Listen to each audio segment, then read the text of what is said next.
todos. Aqui quem está falando é a professora Janete Plantimai Fonseca. Eu estou aqui ao lado do professor Antônio Marcelo Jackson Ferreira da Silva. Nós somos professores do Departamento de Educação e Tecnologias da Universidade Federal de Ouro Preto e estamos aqui hoje diante da tragédia nacional, né, que ocorreu, né, no Museu Nacional, no Rio de Janeiro, na Quinta da Boa Vista. Como professores de História e Ciências Sociais, não poderíamos deixar de nos manifestar diante do que ocorreu, né, do incêndio que destruiu grande parte, ou praticamente todo o acervo do Museu Nacional. Né? É difícil, particularmente para mim, porque eu sou carioca, nasci na cidade do Rio de Janeiro, e como bom suburbano carioca, o primeiro museu que eu entrei, ainda criança, antes dos 10 anos, foi o Museu Nacional da Quinta, que aliás era a forma como a gente chamava, era o Museu da Quinta. No Museu Nacional era para os outros, tá? Para nós era museu, sempre vai ser o Museu da Quinta. E não, vamos entender por que a importância ali, porque era um lugar que você chegava de trem, uma estação de trem, que é a estação de São Cristóvão, ela fica exatamente em frente a um dos portões da Quinta da Boa Vista, que é o grande parque, que era onde ficava a residência da família real e depois da família imperial. E acabava que, quer dizer, é um parque, por exemplo, de muito gramado, com muito lugar de brincadeiras. Um parque, aí sim, um parque de diversões muito conhecido no Rio de Janeiro. Num passado remoto ficou lá, que era o Parque Xangai. Depois ele foi transferido para Penha, o bairro da Penha, próximo ao santuário da Igreja da Penha. Mas, enfim, então era um lugar que era para se passar o final de semana, né? As famílias iam para lá, levavam para fazer o piquenique. Isso é uma coisa, um exercício típico do suburbano carioca. Tem ainda um grande lago na Quinta, então tem os pedalinhos. E além disso tinha o zoológico e o museu. Então era esse um espaço popular, popular, né? Exatamente. Então popular. Aqui o museu ele sempre foi visto, pelo menos para mim, ou como para os meus irmãos, para todas as pessoas que eu conheço, que sempre foram lá, como um lugar comum. Era uma extensão do nosso quintal. Sempre foi, né? Confesso, nunca, mesmo depois, não consegui nunca pensar o museu, e a gente vai tratar disso daqui a pouco, como um centro de pesquisa que era um dos mais importantes do Brasil. Né? Mas havia essa relação afetiva. Afetiva. Né? E é muito interessante porque, por ser, né, ter sido, na verdade, né, a casa da família imperial durante muitos anos, né? Esse não só o prédio do museu, mas todo esse jardim em torno do museu, né?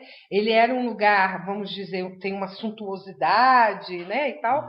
E como outros palácios ao redor do mundo, com o fim das monarquias, eles acabam sendo abertos à população e vão sendo espaços em que se constrói também essa relação de afetividade, né? A gente vê isso lá nas Tuileries, lá em Paris e tal. Então, quer dizer, você tem um espaço em que é apropriado a partir da República pela população, né? Como um espaço público que o museu abrigava também o museu, né? Que abrigava também esse centro de excelência. Aliás, desculpe, só com as devidas proporções, a situação é completamente diferente, mas acaba que essa coisa da afetividade pode vir a se construir. O Palácio da Liberdade, em Belo Horizonte, que deixa de ser a coisa de 1 ano e meio, 2 anos, um centro administrativo e passa a ser um local também de visitação da população, funcionando como isso, que já é em frente a uma praça belíssima, que é a Praça da Liberdade. Que fazia parte do palácio e que, por ser frequentada mesmo pela população, ela acaba saindo dos contornos, né, do limite do palácio e sendo aberta ao público também. Né? Tem bem essas relações. Bem, antes de mais nada, antes da gente falar um pouco sobre essa tragédia, sobre o que perdemos, sobre o que podemos esperar, né, a partir dessa experiência terrível que vivemos no último domingo, acho que é importante a gente recuperar a importância desse espaço, né? Além da questão afetiva que o Antônio Marcelo abriu falando, eu acho que é importante a gente pensar em termos científicos, históricos, né? Em termos acadêmicos, o que nós perdemos com o com o Museu Nacional, né? É importante perceber que esse museu está afiliado a uma tradição que vem do século XIX, né, que começa no final do XVIII e se expande no século XIX, que é a constituição de museus que tragam coleções das ciências naturais. Em especial, né, ele surge lá em 1818, pelo decreto do Dom João VI, né, que surja um museu nacional que conte a história, né, da natureza, contar a história a partir da natureza, né, contar a história a partir dos elementos da botânica, da zoologia. Então, por isso que tinham muitas coleções, né? A gente esses dias está ouvindo falar muito das coleções de borboletas, né, de anfíbios, né, de invertebrados. Por que tem essas coleções botânicas, né? Todas essas coleções elas vão sendo montadas ao longo do século XIX e do século XX, diante desse objetivo que era constituir um espaço para pesquisar a história natural, né? Esse é um modelo muito compartilhado a partir do XIX, com o surgimento, principalmente no XVIII e no XIX, com modelos como o Museu do Louvre, o Museu Britânico, o Museu do Prado, né? Então, o Museu de História Natural, tanto de Londres quanto de Nova York, que são museus que têm como finalidade constituir essas coleções, né? Estão muito ligados a colecionar objetos de curiosidade das pessoas, os chamados gabinetes de curiosidade lá do XIX, né? Então, os objetos, a princípio, eles foram sendo colecionados muito mais para serem expostos para uma população curiosa, mas, ao mesmo tempo, por trás deles havia todo um processo de construção de um pensamento, de uma pesquisa científica, né? No caso do Brasil, eu acho importante chamar a atenção que esse museu, quando ele abriga em dois momentos, né, ele abriga também a família imperial, né, que ele foi casa da família imperial portuguesa, né, da família imperial brasileira, desculpe. Então a gente tem aí não só o prédio da independência da família real portuguesa e da família imperial brasileira. As duas coisas. As duas né? coisas.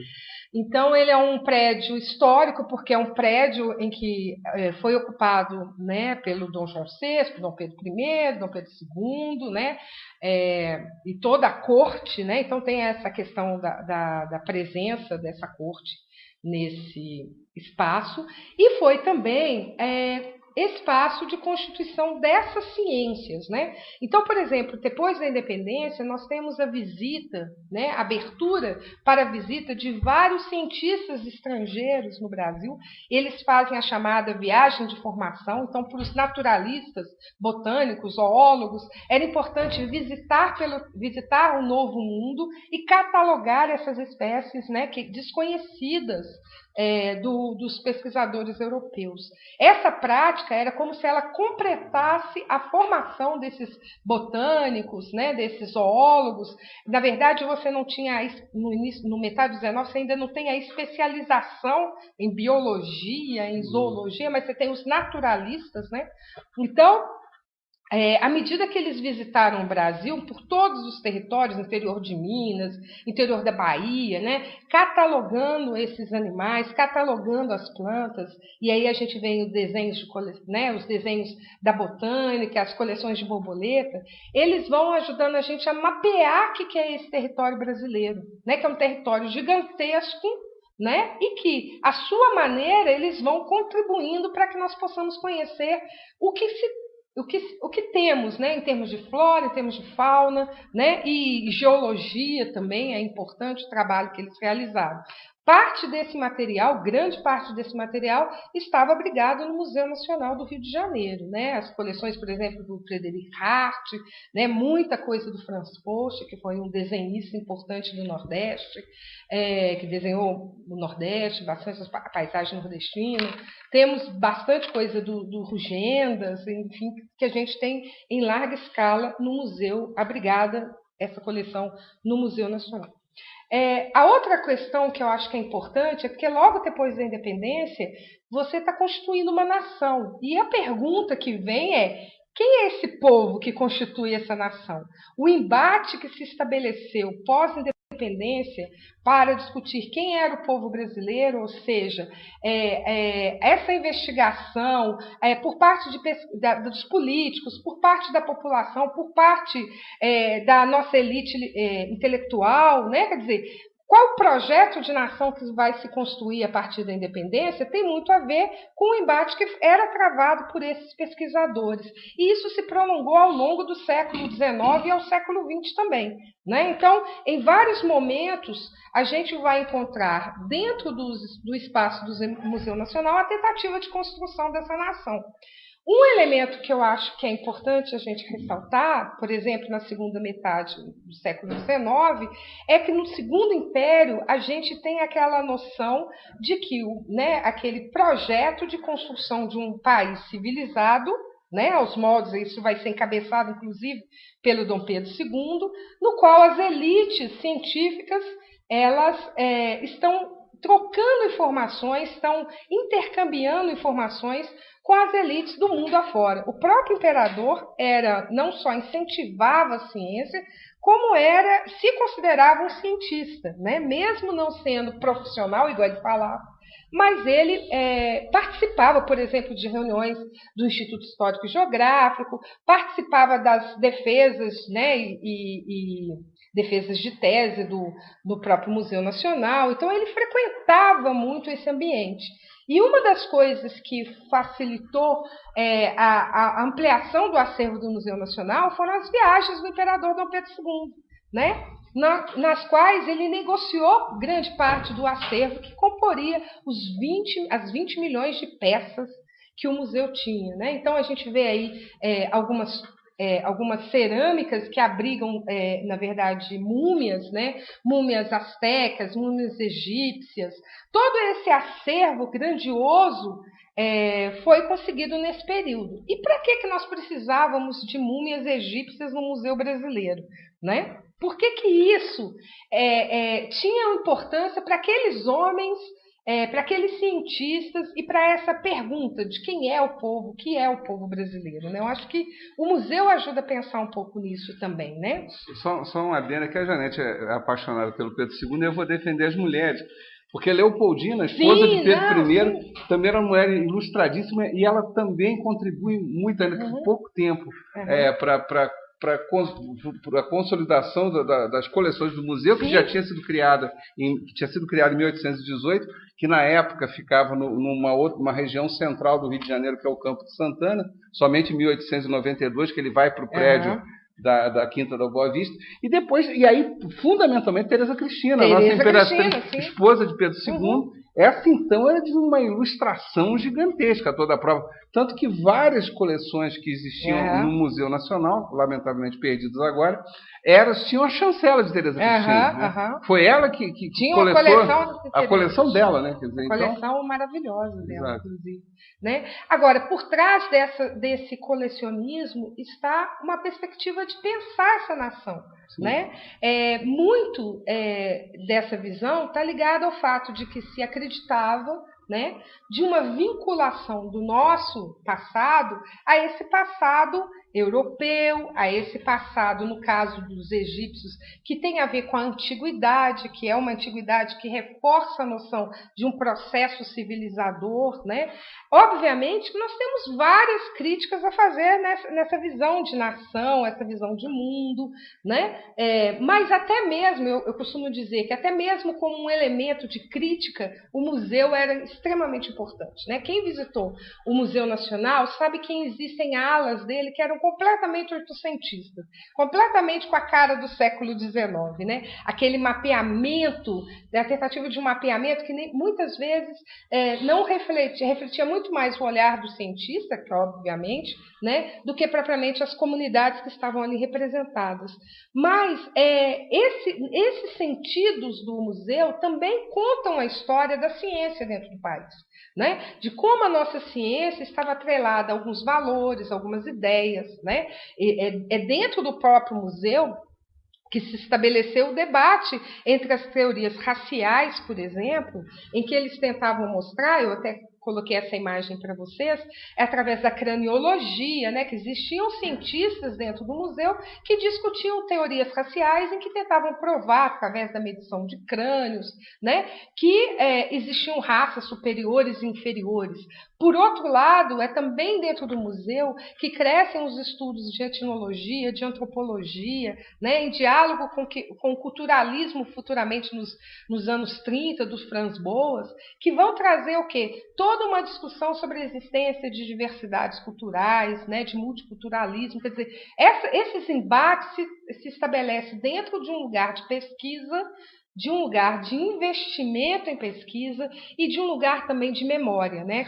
De uma memória sendo construída através dessas investigações científicas. Não, né? Aí, nessa hora, eu acho que é importante a gente fazer uma rápida pausa, para que vocês, pausa em que sentido? Vocês entenderem que esse museu, ele, portanto, vamos colocar da seguinte maneira, a ideia de museu como um lugar de exposição é a parte aparente.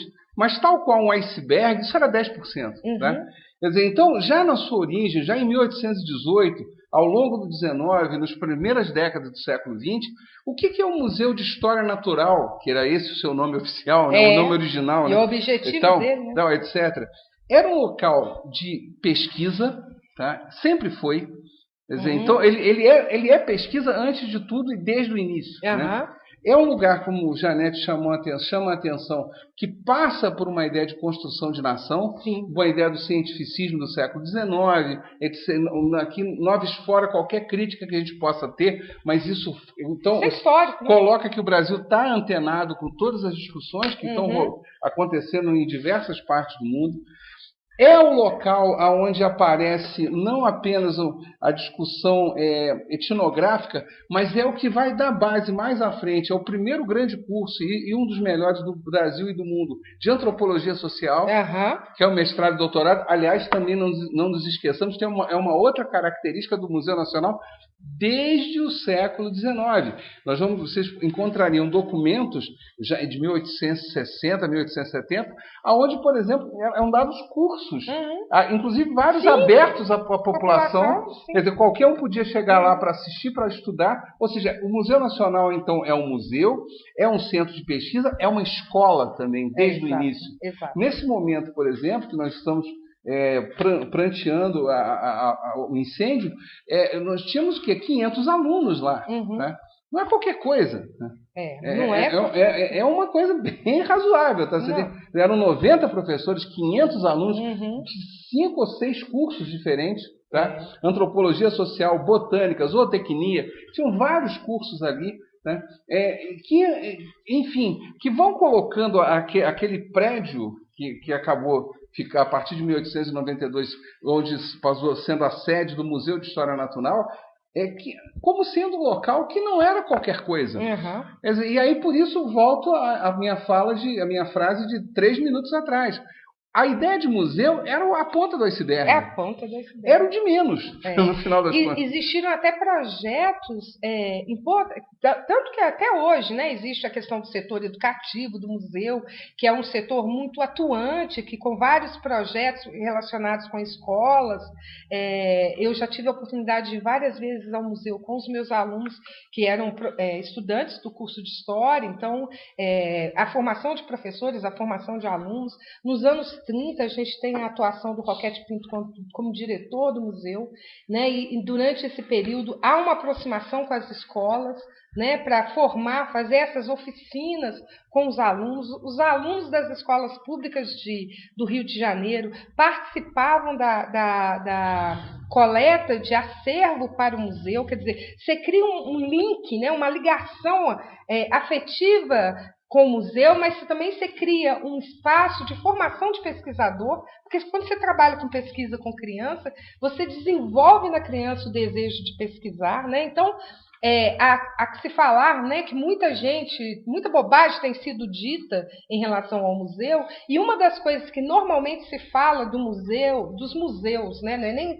apenas desse museu, dos museus e das universidades, é um distanciamento das comunidades, né? Então, é importante ressaltar que há uma relação do Museu Nacional, tanto com a comunidade científica internacional e nacional, como também com os universos das escolas e das comunidades do Rio de Janeiro. Isso tudo vai criando uma relação de pertencimento àquele museu, né? Que é importante ser estabelecido. Mas aí eu faço uma intervenção, porque como carioca eu posso dizer, aí vamos começar o momento também de crítica, não crítica à ação do museu, não se trata disso, mas crítica à sociedade. Tá? Sim.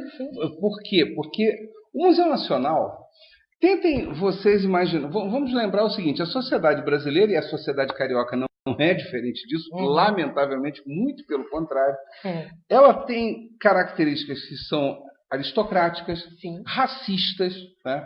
Os preconceitos das piores formas possíveis. E aí o que acontece? Vamos fazer uma comparação rápida. Não que o que eu vou citar aqui esteja em condições maravilhosas, mas está muito menos pior do que o Museu Nacional. Tá? E olha que ele é muito menor. Tá? O Museu da República, que é o antigo Palácio do Catete, onde ficava a presidência da República, ele fica na zona sul do Rio, no bairro do Flamengo. Né? É um local que também tem um parque, por favor, muito menor em termos de tamanho do que a Quinta da Boa Vista, tá? Mas que é frequentado pela população local e que tem seu tratamento. O Museu da Quinta da Boa Vista, o Museu Nacional, ele fica na zona norte do Rio, que é a área, digamos assim, dos mais pobres, né? Ou, como diriam alguns, dos menos favorecidos, né? etc. E aí o que acontece no final das contas? Tá? Um elemento também que começou a pesar, tá? É que é um museu que, apesar do seu contato com o exterior, e tinha mesmo, tá? Porque as pessoas vinham de fora fazer pesquisas lá. Eu até coloquei uma imagem, só descortando, mas só para... Eu coloquei a imagem aí da visita do Einstein ao museu, que não é vir visitar e passear, é pesquisar junto, é compartilhar pesquisa. E do Lévi-Strauss também, que veio ao Museu Nacional. Só para ilustrar. Lévi-Strauss seria, se não o maior, mas um dos maiores antropólogos do século XX.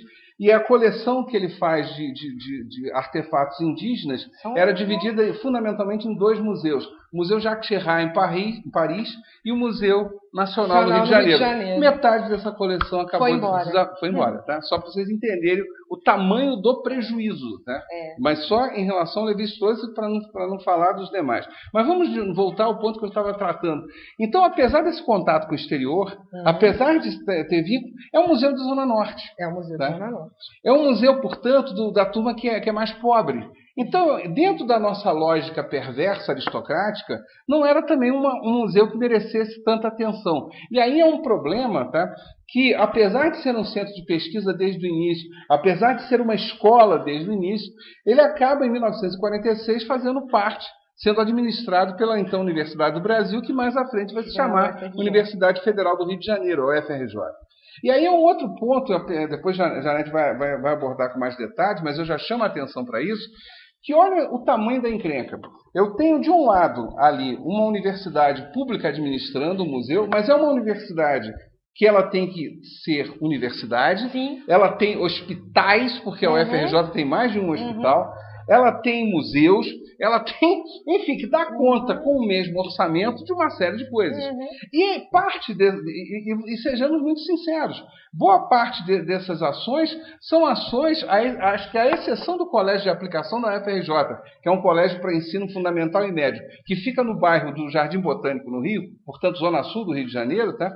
Todos os demais aparelhos, digamos assim, da UFRJ, hospitais, etc., ficam na zona norte. Tá? Então, são áreas, ou seja, atende a quem? Tá? Atende a população pobre. Então, quer dizer, se de repente, a visibilidade disso, exato, né? Vai sair nas grandes emissoras de televisão? Não, vai sair que a UFRJ talvez não sabe administrar. Agora, não sai que se corta a verba, não sai que se coloca que a universidade tem que dar conta disso tudo. Por favor, a UFRJ tem mais de 40 mil alunos. Tá? Vou pensar numa escala infinitamente menor. A Universidade Federal de Ouro Preto, a UFOP, nós temos aqui hoje em dia cerca de 12 mil alunos, tá? Espalhados em 3 campi, né? Ouro Preto, Mariana e João Monlevade. Fora a educação à distância. Fora a educação à distância. E aí o que acontece? Além da universidade, o que a UFOP tem que dar conta? 2 museus, tá? O Museu de Ciências e Tecnologia e o Museu de Farmácia, aqui em Ouro Preto. Tem que dar conta do posto de saúde em Ouro Preto. Tem que dar conta do laboratório de farmácia, que atende toda a população do município e adjacências. Tá? Com o mesmo orçamento. Assistência estudantil, tudo assistência, não é... Aí, então, nem se fala. Tá? Então, quer dizer, quando a gente fala qual é o tamanho do problema aí do museu e das universidades, não nos esqueçamos desse detalhe para você que está assistindo esse vídeo, tá? Não perca isso de vista. Exatamente. A universidade não é só a universidade tem que dar conta de um universo de coisas e, normalmente, esse universo de coisas envolve a população mais carente. Exatamente. E aí voltamos lá para o Museu Nacional, que era na zona norte do Rio. Exatamente. Tá? Não chama atenção. Não chama atenção. Isso está ligado até ao patrocínio dessas pesquisas, né? Muita gente fala assim, mas por que não planejou antes? Por que não, né? Por que não havia um sistema de segurança? Tudo isso é caríssimo, caríssimo, envolve um planejamento caríssimo, exige especialização, não pôr guinchos de água no museu, isso não existe, né? Isso não existe. E é necessário dizer que o Museu Nacional, não só o Museu Nacional, como todos os museus, todo o patrimônio histórico e cultural brasileiro, ele é precarizado pela ausência de verbas e de incentivo. Esse incentivo tem várias parcelas de culpa, né? Tem a parcela de culpa que vem do Estado, né? Seja em todas as suas dimensões, municipal, estadual e federal. No caso desse específico, era patrocinador o governo federal, uma vez que é ele que mantém a universidade, né? A gente não tem iniciativas, movimentos de iniciativa privados de financiamento para esses museus. Então é muito recorrente a gente ouvir falar dos grandes museus na Europa, nos Estados Unidos, mas todos esses museus têm seus benfeitores. Quem são esses benfeitores? São grandes empresários, são bilionários que doam parte da sua fortuna para a manutenção desses espaços. E aí o Museu de Nova York, aquele lá que todo mundo hoje conhece, né? Museu de História Natural de Nova York, que é o do filme Uma Noite no Museu, todo mundo conhece, que foi popularizado, né? Cada vez mais popularizado. Esse museu, ele é famoso, fica lotado, justamente porque as peças que estão lá, os pesquisadores que estão lá, os técnicos que cuidam da manutenção do acervo, eles têm a tranquilidade de trabalhar sabendo que por trás deles, além do dinheiro público, porque tem dinheiro público sim, além do patrocínio das entradas, que se paga para entrar nesses museus sim, ainda existe esses benfeitores. E esses benfeitores, aqui no Brasil, eles se negam a existir, né? Quer dizer, você tem, por parte da iniciativa privada, nenhum tipo de movimento de garantir o patrocínio desses espaços, justamente como falou Antônio Marcelo, por serem lugares populares, né? Então, muita gente hoje andou falando, né? A gente ouve muita besteira depois do que aconteceu. Uma delas é a questão da Lei Rouanet, que muita gente falou, por que fica dando dinheiro para a Lei Rouanet para não sei quem, e não dá dinheiro da Lei Rouanet para o museu? Gente, a Lei Rouanet não dá dinheiro para ninguém. É necessário dizer, a Lei Rouanet, ela consiste num edital que as pessoas se inscrevem e elas são autorizadas pelo Estado, né, uma vez que elas são aprovadas, o projeto delas é autorizado para buscar, catalisar, né, recursos. Como é que elas fazem isso? Eles pegam esse documento, vão de porta em porta nas empresas e falam, olha, eu tenho esse projeto, eu preciso de patrocínio, né? Ela só facilita esse diálogo. Mas o que vai acontecer com os museus? O que vai acontecer com a maioria dos projetos de cultura popular? Vocês acham que efetivamente eles vão ter, eles têm visibilidade suficiente no Brasil para servirem de interesse aos grandes empresários, aos grandes bancos? Vai acontecer agora, que pegou fogo, agora Itaú, Bradesco, parece que está todo mundo querendo ajudar. Né? Está querendo ajudar o quê? Né? Tá querendo... Em que momento que isso chega? Né? Mas e aí, só um esclarecimento a mais a respeito da Lei Rouanet, para vocês entenderem como essa coisa, como é venenoso o conjunto de comentários feitos a partir disso. Vamos de novo, vamos pegar o que Janete acabou de dizer. Um sujeito vai no Ministério da Cultura, tem lá uma planilha que ele preenche. Né? Sou lá, Janete Flor de Maio Fonseca, Antônio Marcelo Jacques Ferreira da Silva, tá? Não interessa. Projeto tal, tá? Etc, etc. E aí eu quero captar, e assim funciona, eu quero solicitar autorização para captar, sei lá, R$1 milhão. Não interessa o projeto que seja, tá? Muito bem. Aí o técnico do Ministério da Cultura, ele olha aquilo e fala, olha, a documentação está preenchida, parece que tem sentido isso aqui, parece que o valor é razoável para o projeto que quer se fazer, então eles podem fazer. Só que aí vamos aos detalhes, tá? Como é que aí a gente detalhes sórdidos. Aí a Janete ou o Antônio Marcelo chegam na empresa num banco X da vida, tá? Não vamos dar nome ao banco para depois os bancos não ficarem acusando a gente, né? Aí eu chego no banco X, ou chego na empresa mineradora Y, tá? Exatamente. E falo assim, olha, eu estamos aqui com esse projeto e podemos captar tanto. Só que aí vem um detalhe, a Lei Rouanet diz o seguinte, que você, pessoa física, pode deslocar para a Lei Rouanet até 4% do seu imposto devido. E se você for empresa, até 6% do seu imposto devido. Vamos traduzir, tá? Vamos supor que aí a Janete que está com o projeto e ela chega para mim, ô Antônio Marcelo, você pode contribuir para o meu projeto aqui? Quanto é que você vai pagar de imposto de renda? Eu tenho R$1.000 para pagar de imposto de renda, ainda tenho que pagar isso depois de feita a minha declaração. Então o que eu faço? Eu posso então deslocar R$40 para a Lei Rouanet, que a Janete está aqui. Só que vamos entender, se eu sou um cara honesto, eu sei que eu vou pagar 1.000, então eu posso dar 40. Entretanto, se eu coloco no papel da Janete que eu vou dar R$40, e que esses R$40 correspondem a 4% do meu imposto devido, bom, é uma questão matemática. Na hora que a Janete entregar essa papelada para o Ministério da Cultura, isso vai parar na Receita Federal. Exatamente. E a Receita Federal vai ver que o Antônio Marcelo Jacques Ferreira da Silva doou 40%. 40% é 4%. Então o Antônio Marcelo está admitindo que está devendo 1.000.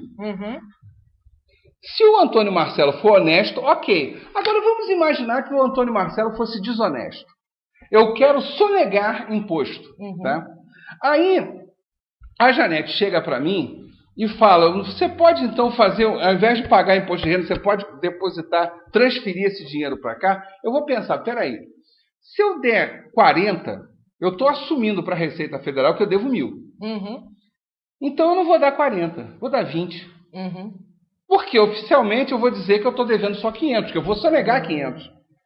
Exatamente. Estão entendendo o problema? Então, na hora que eu vou, seja pessoa física ou pessoa jurídica, eu vou e faço essa transferência de dinheiro, porque não é uma doação, é uma transferência. Eu tiro do que eu pagaria de imposto de renda e entrego para alguém que está querendo captar recurso, eu estou admitindo para a Receita Federal que eu devo tanto.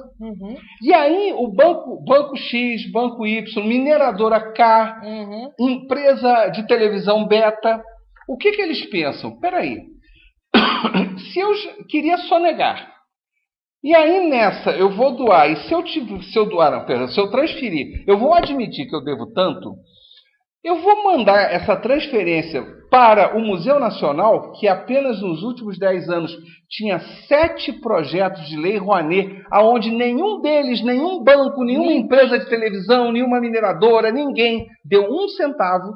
Tá? Ou então, eu, banco, eu, empresa de televisão, eu, grande empresa, qualquer coisa, vou fazer essa transferência não para o Museu Nacional, mas para um museu que talvez fique na beira do mar, construído recentemente por um arquiteto catalão, tá? Que não tem acervo nenhum, tá? Que é só de imagens, muito bonito, por sinal, sem problema, tá? Mas não tem acervo. Mas vai me chamar uma atenção desgraçada. As pessoas vão falar, lá, o meu banco, olha o banco olha, tal, porque lá, olha a TV que patrocinou isso. Toda hora está a imagem da televisão sendo gravada ali. Novela filmada lá, né? Exato. Né? Estão entendendo, então? Quer dizer, é muito... Por isso que essa coisa da Lei Rouanet, ela não é tão simples. Ou então, aí que está, por isso também. Eu, se for um banco, o que eu vou transferir dinheiro para o imposto que eu devo? Para o Museu Nacional ou para o MC Roger, por exemplo. Tá? Para o DJ Roger. Pode ser que tenha um DJ com esse nome, tá? Sei lá se existe. Tá? Se existir, peço até desculpas ao DJ. Mas, enfim, porque é muito mais justo. Vai dar muito mais visibilidade. Eu vou para a pagodeira Janete Flor de Maio. Que me dá mais visibilidade?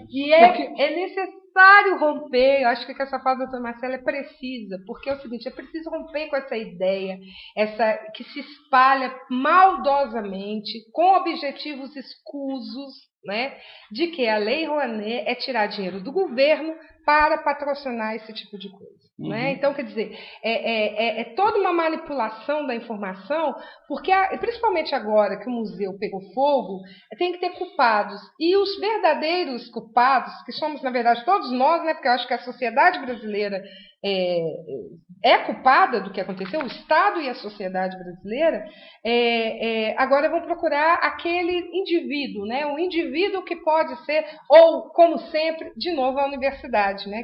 Que já está totalmente fragilizada, né, numa cidade em que vivemos uma crise gravíssima, num país que vivemos uma crise econômica e política gravíssima, né? Então, ao invés de se responsabilizar, cada um se responsabilizar pelo que aconteceu, agora vão achar os cabeças, os culpados, para se livrarem, né, dessa culpa. Né? Ou sintetizando o que Janete está falando, então a culpa do incêndio é da UFRJ, quem vai salvar e vai reconstruir o museu serão os bancos, os pobrezinhos heróis. Tá? A população que necessariamente gostava mais do DJ Roger do que do museu, vai falar mal. Vai virar piada. Mas o banco só financiava o DJ ou o pagodeiro, porque a população é que dá mais valor ao funkeiro, ao pagodeiro, ao DJ do que ao museu. Vamos combinar. Tá? Vamos lembrar sempre desse detalhe. Tá? Então, por isso a culpa é de todos. Tá? Não existe aí. Então, por isso tudo, tá? Nessa hora a gente tem que ter muito cuidado com esses venenos que estão sendo lançados. Sim, tá? muito. E aí, antes de devolver a palavra para a Janete, ainda tem uma coisa que eu estou chamando de preconceito esquizofrênico. Porque depois de tudo que nós falamos aqui, inúmeras coisas que foram pesquisadas e desenvolvidas no Museu Nacional, assim como em diversos outros centros de pesquisa, tá? Porque lembrem-se sempre, quando vocês virem o museu nunca é só o museu, com raríssimas exceções, tá? Normalmente, os museus que a gente pode, aliás, vamos até fazer a distinção, tá? Tem um museu sem acervo, exemplo, o Museu do Amanhã, no Rio de Janeiro, que é um museu só de imagens, que não tem acervo nenhum. Tem um museu que tem algum acervo, mas é de doação, acervos temporários, tá? Que é o caso também, novamente, no Rio de Janeiro, um museu relativamente novo, que é o Museu de Arte do Rio, que também fica ali em frente ao Museu do Amanhã, por sinal, na Praça Mauá. E tem um museu com acervo, que é o Museu Nacional, que é o Museu de Belas Artes do Rio de Janeiro, Museu Histórico Nacional, Museu da Inconfidência, em Ouro Preto. Tá? São museus com acervo. Tá? Esses museus com acervo, tá? Eles não são só museus. Eles têm centros de pesquisa ali, que dependendo do seu estilo, pode ser uma pesquisa histórica. Exemplo, a Casa dos Contos em Ouro Preto, ela tem um centro de pesquisa histórica ali. Tá? Ela não é só um lugar para você visitar, não é um museu. Né? Ela tem, não é só uma galeria, né? Como você tem um Museu de Belas Artes que vai trabalhar a parte de restauração. Tá? Então tem vários cursos de restauração para vários tipos de objetos. E como era um Museu Nacional, que tinha parte de botânica e tal. Então, e aí o que eu chamo de preconceito esquizofrênico? O sujeito não dá a menor bola para esses museus, ignora, ou até vimos aí algumas falas pelas redes sociais completamente ridículas, né? Ainda bem que destruíram, agora não precisa gastar dinheiro com isso, estou mais preocupado com a minha casa, ou com o que vou comer. E o detalhe, só que muito do que é desenvolvido lá vai parar, por exemplo, no prato de comida desse cara. Por exemplo, na parte de botânica do Museu Nacional, as pesquisas de botânica lá vão se somar às pesquisas de botânica do Jardim Botânico do Rio, que vai juntar com a Embrapa, que melhora a agricultura do Brasil. Então, esse cara que diz que não estava preocupado com o Museu Nacional, porque acha muito mais importante para ele comer, eu digo, olha, lamento, mas o que você comia passava pelo Museu Nacional da Quinta da Boa Vista, de forma direta ou indireta. Tá? O sujeito, por exemplo, que aí acontece, e me perdoe, mas vamos jogar gasolina nessa fogueira. A manifestação no centro do Rio de Janeiro, conversei com o Janete ontem sobre isso. Eu não estava lá, eu já estava aqui em Ouro Preto, mas um colega, um conhecido meu, um grande amigo meu, apesar da sua juventude, um garoto muito inteligente, muito esperto, ele negro, percebeu que na manifestação no centro do Rio quase não existiam negros. Ali não havia negros apoiando, pranteando o incêndio do Museu Nacional. Detalhe, boa parte dos argumentos que o movimento negro brasileiro tem surgiu aonde? No curso de Antropologia Social do Museu Nacional. É o que eu chamo, de novo, de preconceito esquizofrênico, né? Quer dizer, eu não me interessa, né? Eu não me interessa, mas eu me beneficio dele. Exato. Eu não estou preocupado se aquilo vai pegar fogo ou não, mas o ganho eu quero. Agora, por favor, isso é loucura. Eu acho que isso engloba não só os museus no Brasil, mas como a educação e a ciência no país. Né? As pessoas simplesmente ignoram, né, o fato de que há um pedido de socorro dessas áreas, e não é novo isso, mas se tornou dramático nos últimos anos, nos 2 últimos anos, com a aprovação daquela PEC do fim do mundo, né, dos 20 anos de congelamento na saúde e educação. Nós estamos vivendo hoje, dentro das universidades, em especial, do lugar que eu posso falar, de uma situação extremamente precária, né? Sobrevivemos na luta e na resistência dos professores, dos alunos, dos técnicos, né? Que a gente o tempo todo tentando improvisar para continuar funcionando, né? E essa luta é histórica dentro da educação e da ciência desse país.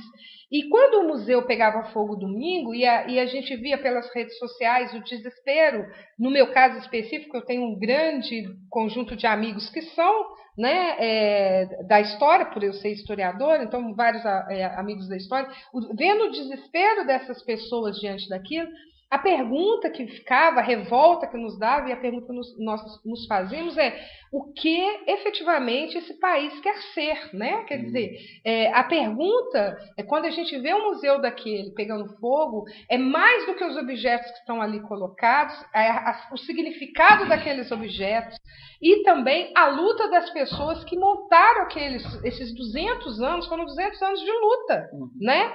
E de muita pesquisa, e gente, pesquisa de altíssima qualidade. Nós não estamos falando de algo que ficou preso, ilhado lá dentro do museu, não. Né? O próprio Antônio Marcelo deu aqui exemplos de como essa ciência acaba nos beneficiando em vários momentos. E mais, né, a respeitabilidade da comunidade internacional também diante desse centro de pesquisa, né, como de outros. Né? Então, tudo isso junto nos faz pensar como brasileiros, como cidadãos, né? Eu aqui como cidadã, me perguntando o que nós esperamos criar, construir nesse país. Né? Então, se a gente vai lá para o 19, que eles estão montando o Estado e eles estão dizendo, quem que é esse povo? Né? Quem que nós queremos? Eles falavam, inclusive, que não queriam negros nesse Brasil que ia ser construído. Será que nós, de novo, não vamos deixar que decidam, né? Ou que o acaso decida do que seremos, né? O que nós estamos esperando com isso, né? E eu acho que a gente pode até ir caminhando para o final, né, Antônio Marcelo? Sim, claro. Eu acho que a gente pode até encaminhar para o final com essa imagem que nós temos diante de nós, que é a imagem do prédio do Museu Nacional do Rio de Janeiro, um museu brasileiro, importantíssimo, um dos maiores da América Latina, um dos maiores do mundo, um acervo gigantesco, uma importância acadêmica enorme. Como o Antônio Marcelo falou aqui das lembranças, né, afetivas da infância, então ele não é só algo científico, é algo afetivo para muita gente. Esse museu, que não tinha um recurso, né? Ele recebeu um recurso de cerca de 50 e poucos mil reais.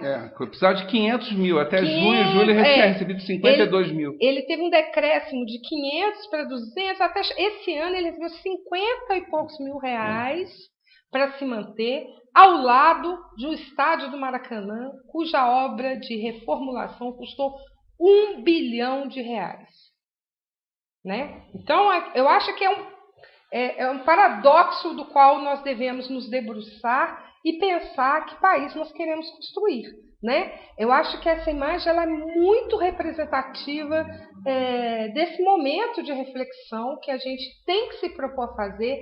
É duro, é difícil, mas somos nós que temos que encarar essa reflexão. Né? Quer dizer, onde nós vamos construir o Brasil? É lá no campo de futebol? Né? É lá no museu? Eu não estou falando que não tem que acabar com o futebol, não tem que falar acabar com os estádios, mas pelo contrário. Nós somos ambos flamenguistas, né? Apesar de eu ser atleticana também. Então, nós gostamos de futebol também. Né? Mas nós estamos falando de prioridades, em especial de um país com uma realidade social tão dramática. Né? Então, do que nós estamos falando? A educação e a ciência, em especial a educação, vai continuar sendo discurso político, usada pelo discurso político, ou efetivamente algo vai ser feito? E mais, a sociedade vai ficar esperando que os políticos possam fazer alguma coisa, que o Estado e os políticos possam fazer alguma coisa pela educação? Ou essa sociedade vai ser benfeitora dessa educação? Não é no sentido de dar dinheiro, não, de enfrentar os problemas que a educação tem hoje como problemas da sociedade, não dos professores, não do diretor da escola, não dos reitores das universidades ou dos alunos da universidade. Ou seja, é um bem? Será que a cultura e a educação e a ciência são bens, são valores que nós brasileiros queremos defender, queremos preservar, queremos construir, consolidar? Quer dizer, o que nós queremos? Que país é esse que nós estamos construindo? Né? Onde não há ciência, há espaço para a ignorância, para a violência, para o autoritarismo, né? Coisas que nós estamos vendo cada vez mais aflorar no nosso país. Então, é necessário que a gente possa nos repensar enquanto sociedade e nos repensar em que queremos enfrentar para o nosso futuro. Né? Se é essa imagem que vai ser a imagem do nosso futuro, ou se essa imagem vai fazer uma transformação efetiva, ou pelo menos uma reflexão mais crítica da nossa sociedade. Né? E eu acho que essa imagem tem uma outra forma de interpretar, e rapidinho que eu vou dizer. Ali temos o Museu Nacional pegando fogo e ao lado, praticamente ao lado, está mais ou menos a uma distância real de 1 quilômetro aproximadamente, um prédio do outro. O Maracanã, que como Janete chamou a atenção, uma reforma de 1 bilhão. Mas detalhe, uma reforma de 1 bilhão que depois de vários escaramuças, colocaram o ingresso dos jogos de futebol a valores altíssimos e aonde hoje em dia, para você colocar 40 mil pessoas num estádio que antigamente cabiam 200 mil e hoje cabe no máximo 70 mil pessoas aproximadamente, é você, quando bota 40 mil, você levanta a mão para o céu. Exatamente. Ou, como disse o outro, no outro dia, um jogo do Fluminense, que é uma grande equipe do Rio de Janeiro, tinha 5 mil pessoas, tinha 3 mil pessoas no estádio. Tá? Ou seja, pra quem, né? Essa imagem aí, ela mostra o seguinte: seja o incêndio do Museu Nacional, seja 1 bilhão gasto no Maracanã, nos dois casos, quem perdeu foi o povo. Né? O povo está sendo expulso. Então, pensem nisso, quer dizer, que tipo de país, que tipo de mundo, conforme Janete está chamando a atenção, a gente está querendo mesmo, tá?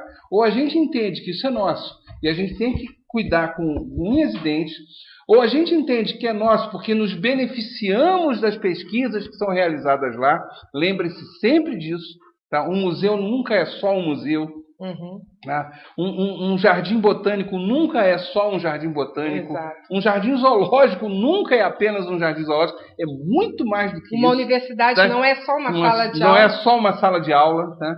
É muito mais do que isso. Então, quer dizer, ou bem entendem que isso tudo pertence a todos nós, ou então, gente, eu sinto muito, tá? Eu sinto muito mesmo. Eu acho que aí é apenas botar fogo. Aliás, hoje, pela manhã, uma sala da UFRJ também pegou fogo lá no campus universitário. Tá? Só que, felizmente, o incêndio foi debelado. É isso aí. É isso aí, gente. Um abraço a todos vocês. Grande abraço.